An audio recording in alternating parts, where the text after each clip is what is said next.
Fala galera, aqui são os meninos de Fora da Vila, eu sou o Carlos, e agora, continuando aí a nossa sequência especial aí de análise, vamos falar sobre os laterais do Santos, que foi muita treta esse ano. Então, vamos seguir e falar aí da parte aí que eu acho que foi uma das mais polêmicas, laterais. Começando, obviamente, por ninguém mais, ninguém menos do que Pará. Pará, que já foi um ídolo histórico do Santos, já foi incontestável, já foi um jogador aí ídolo, líder e que teve um ano terrível, mas assim, terrível num nível que não dá para entender porque o Diniz não tirou o Pará antes. Talvez isso ajude a explicar porque que o Diniz não terminou como técnico do Santos, né?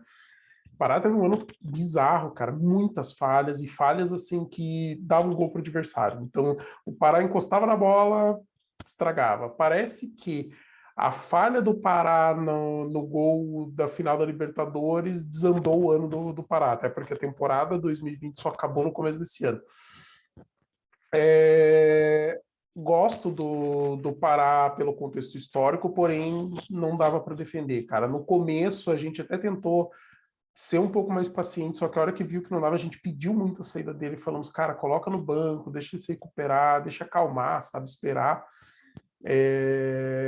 as coisas melhorarem, sabe, e a gente queria chances para o Madison, porque o pouco que o Madison jogava, ele estava melhor do que o Pará. Não veio com o Diniz, mas veio com o Carille. O Pará virou banco com o Carille, praticamente não entrou mais.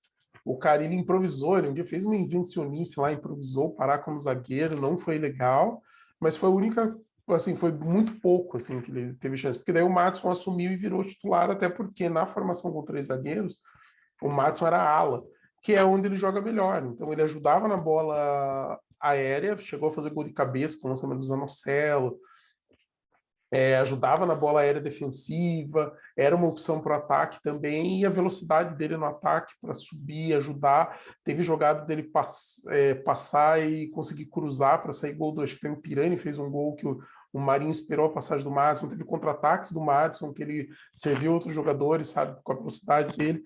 Então o Madison acabou se consolidando. O Madison é espetacular como lateral? Não, não é. O Madison é um lateral limitado, principalmente defensivamente, mas é um cara que ofensivamente ajuda muito. Ele é um cara que ofensivamente tem muita velocidade e acaba ajudando demais. Então, o Madison acabou se firmando como ala mais do que como lateral.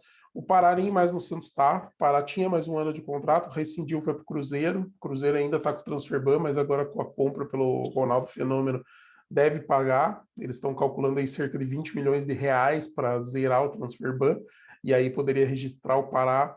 Pará que provavelmente deve ter sido convidado pelo Luxemburgo, vai jogar uma Série B com uma cobrança diferente, um nível diferente, talvez ele possa ajudar, ainda mais se de repente o Luxemburgo fizer um esquema com três zagueiros e jogue mais de ala, ou que ele possa ser um segundo jogador de meio de campo, que ele tem qualidade no passe, ele tem experiência também, né? Série B, você ter jogadores mais experientes que segurem a onda para você desenvolver alguns garotos faz muita diferença. O Pará pode ir bem, torço para que ele vá bem, pra, tipo, apagar esse ano horrível que ele teve, para a gente lembrar daquele Pará glorioso que a gente teve lá atrás. E por último, o nosso terceiro lateral oficial que a gente teve nessa temporada, Felipe Jonathan, que foi péssimo jogando de lateral. Ele fez um ou dois jogos que ele se destacou, mas sempre ofensivamente e na defesa terrível, cara. Ele não consegue acompanhar o jogador porque ele não tem velocidade suficiente. Ele tem muitas limitações defensivas, muitas limitações assim, da leitura defensiva. Mas é um jogador que tem técnica e sabe jogar para frente. Ele sabe driblar, ele sabe passar, ele aparece no ataque, sabe chutar, cruzar é demais. Mas assim, aquela bola rasteira da linha de fundo, isso é uma coisa que ele sabe fazer. Então é um cara que, a partir do momento que o Carille começou a escalar ele no meio e não na zaga, o futebol do Felipe Jonathan voltou. E aí voltou a ser aquele Felipe Jonathan que a torcida gosta e que apareceu bem. Então o Felipe Jonathan jogando no meio foi bem. Eu não vou dizer que ele foi espetacular, porque é demais também, o Santos não teve um ano fácil, mas ele jogou bem como o segundo homem do meio de campo. Então, quando o Carille acertou o meio com o Zanocelo e o Felipe Jonathan jogou bem, sabe marcar ali no meio, não precisa daquela velocidade para correr atrás de ponta, que normalmente são os jogadores mais rápidos do adversário, e acabou funcionando bem. E por último, dos laterais que a gente usou esse ano, a gente teve o Moraes também, que estava emprestado, está emprestado pelo Mirassol para a gente. Ao contrário do Bosa, que era só até o fim do ano, o Moraes acho que está até o fim de 2022. E é um bom jogador. Às vezes que entrou, mostrou qualidade. Ele sabe apoiar, ele tem uma certa qualidade no passe, ele tem velocidade, tem muita disposição. Talvez ainda precise de mais tempo e mais aprimoramento para ser um jogador mais importante. Mas se o Carille mudar para o esquema de 2 zagueiros, que é uma coisa que ele já tem falado, eu acho que o Moraes larga na frente para ser o lateral, pelo menos nesse começo de ano. E aí o Felipe Jonathan teria que achar seu espaço no meio. E lembrando que Felipe Jonathan é um jogador novo, tem 23 anos e tem mercado na Europa, tem times europeus de olho, a Juventus estava de olho até uns tempos atrás, e tem potencial de ser vendido e render um bom dinheiro para o Santos. Porém, mais uma vez, a gente não tem reserva.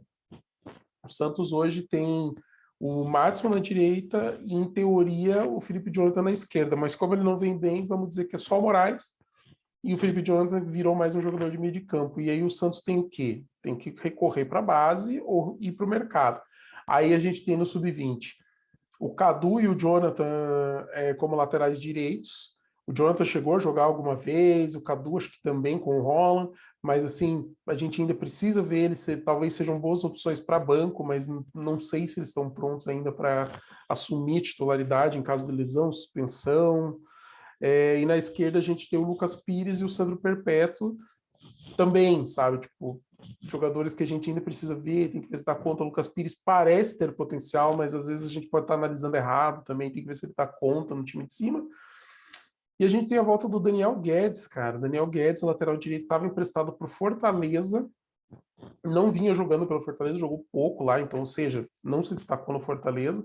Lembrando que o Fortaleza esse ano teve um ano muito melhor que o Santos, então justifique talvez ele não ir bem no Fortaleza, mas está sendo avaliado pelo Edu Dracena e pelo Carille, porque o Santos está sem opção. De repente ele pode ficar como opção para o Maddison e a gente tem um jogador que é um pouco mais experiente para também não queimar os garotos.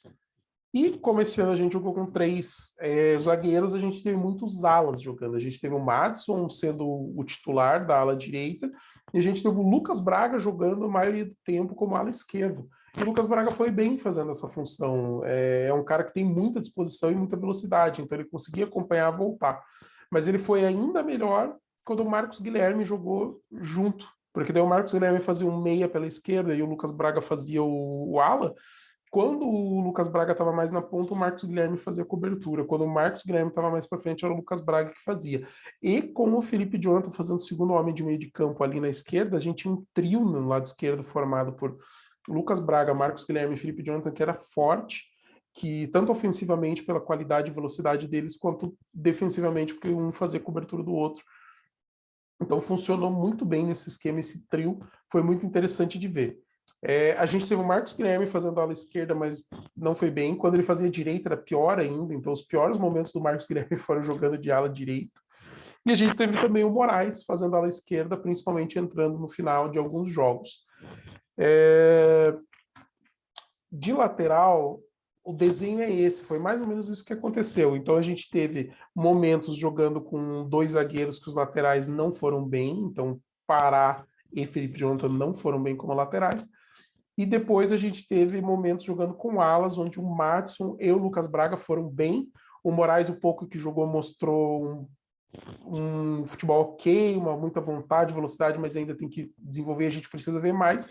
E a gente viu o Marcos Guilherme quebrando o galho, mas eu acho que não rendeu, sabe? Às vezes que eu vi Marcos Guilherme de ala, principalmente na direita, não foi legal. Mas é um jogador que pelo menos ajudou, né? Quando a gente não tinha o Maddison, seja por lesão, seja por suspensão, a gente pelo menos tinha o Marcos Guilherme que entende o jogo e, assim, não comprometia também. Ele podia não ser muito bom ofensivamente naquela posição, mas também não comprometia defensivamente. De laterais esse ano foi esse. Não tem nada de novidades por enquanto. em relação a laterais, exceto essa volta do Daniel Guedes. Não tem nenhum nome, não tem nenhuma especulação no ar. A gente tem que esperar para ver também o que pode ter de desfecho, se existe alguma possibilidade de repente chegar alguém, de a gente ter uma novidade, principalmente porque a gente vai precisar de laterais. Lembrando que o Jean Mota, que às vezes quebrou o galho, esse ano não foi muito, mas ele é um cara que já saiu também, então já tá certo, que para mim é muito bom que ele tenha saído, porque já não tinha mais clima faz tempo, ele não queria renovar o contrato com o Santos, e era um jogador muito ok, a gente precisa de jogadores que sejam mais do que ok. A gente precisa do regular por cima, não do regular por baixo.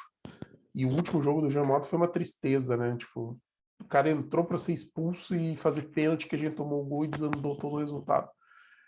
Então, por enquanto, de novidade, só o Bruno Oliveira, que é o jogador da Caldense, que jogou pelo Vitória, vem emprestado aí até o fim do ano que vem, confirmado, e a possível chegada do Eduardo Bauerman.